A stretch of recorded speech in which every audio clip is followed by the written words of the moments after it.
Howdy, y'all. Welcome back to the Wright Brothers. We appreciate you taking this time once again to come back and join us. First and foremost, shout out to all of our subscribers in the tribe. You are our community. We couldn't do this without all of y'all's wonderful, wonderful support. If this is your first time watching, please feel free to press that subscribe button.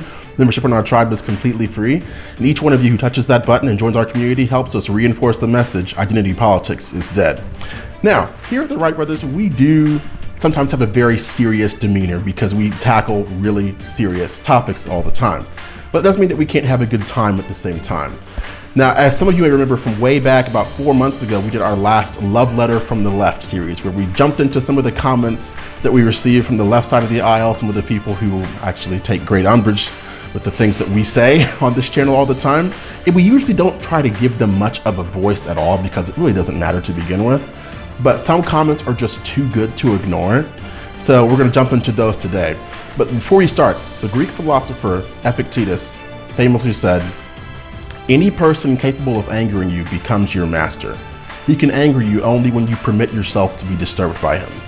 So in the spirit of Epictetus, let's go ahead and jump into Love Letters from the Left, Volume 4.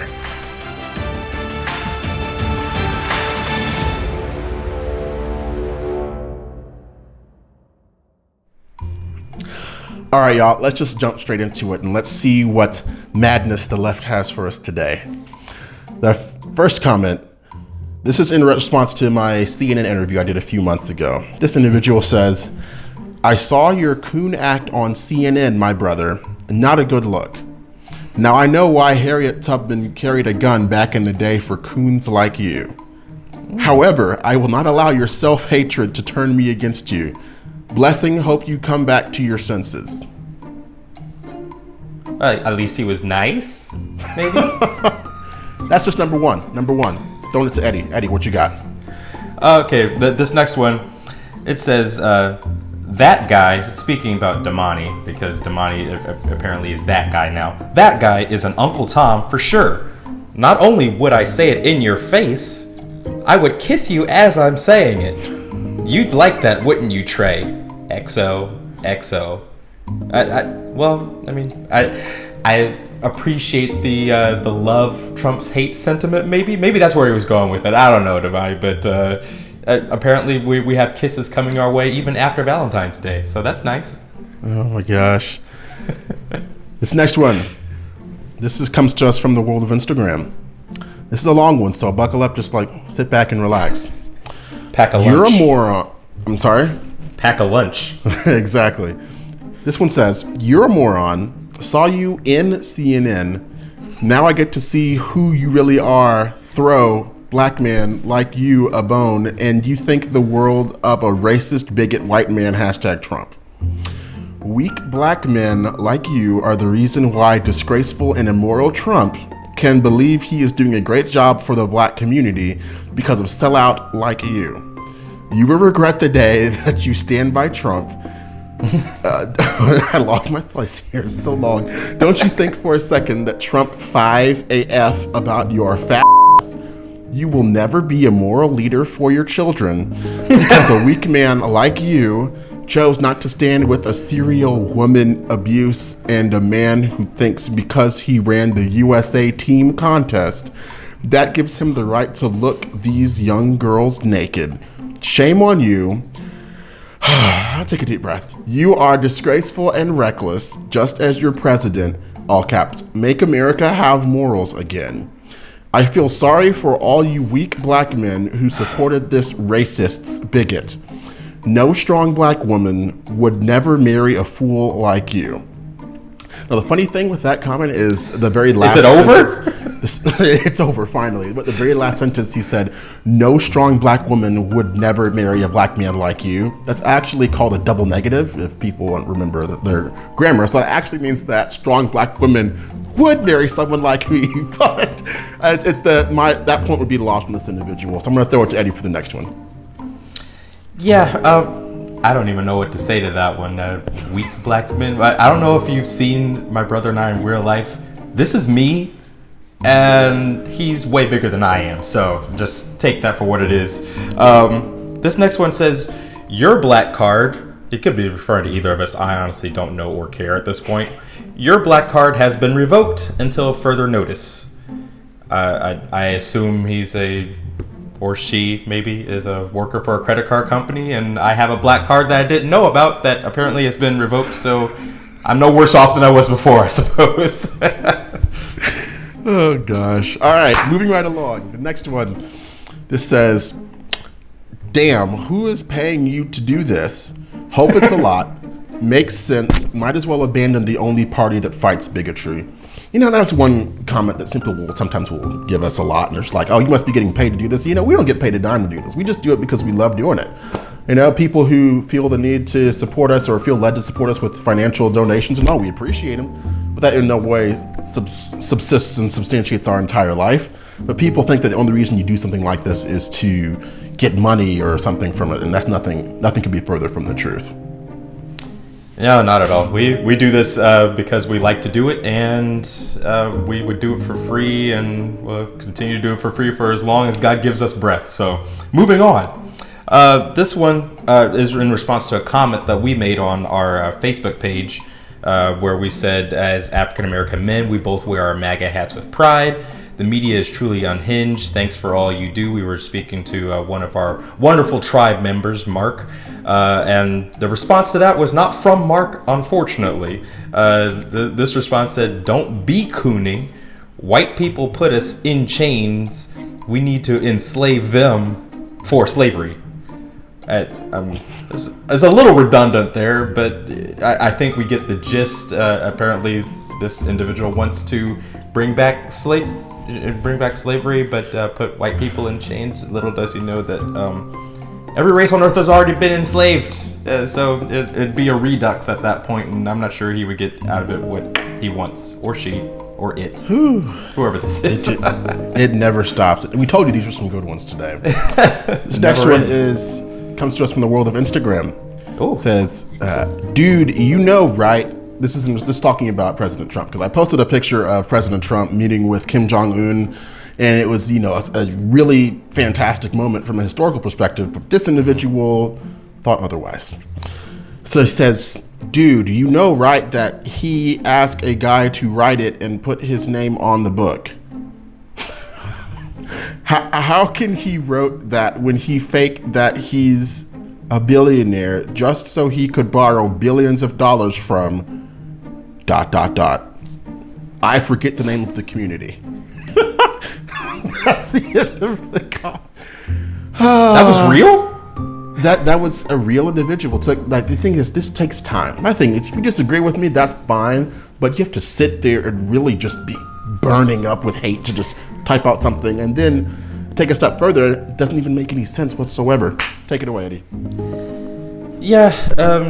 This next one, it's you know, I always wonder about the mindset, like Damani said, of people who, as they're typing the comment, what are the wheels turning? What does that look like? Is it a frantic thing? Is it kind of like a slow seeping, creeping hatred that just kind of oozes onto the keyboard? I don't know. There's a lot of really interesting mental pictures that you can come up with when reading some of these. But this one says, this one's from the world of Instagram, which is actually pretty fertile ground for love letters from the left. This one says, that skin black, but that brain is white. SMH, which means shaking my head. So apparently it is possible for brains to not be gray matter, but in this case, white matter. And I guess correspond usually to their individuals, but in this case, I guess we got the white brains from Amazon instead of the black ones. I don't know. Whew. Wow. What do we even say? Okay, last one on my end is, these are just the good ones, mind you. These are just the good ones. So we've got plenty more where this came from. This is just the ones that made it to the top of the barrel for this episode. This last one, creme. This individual took 3 separate swipes at me. He says, in all caps, suck with Trump's lip and your mother. And he puts up an obscene emoji. That's the first one. Sparkling.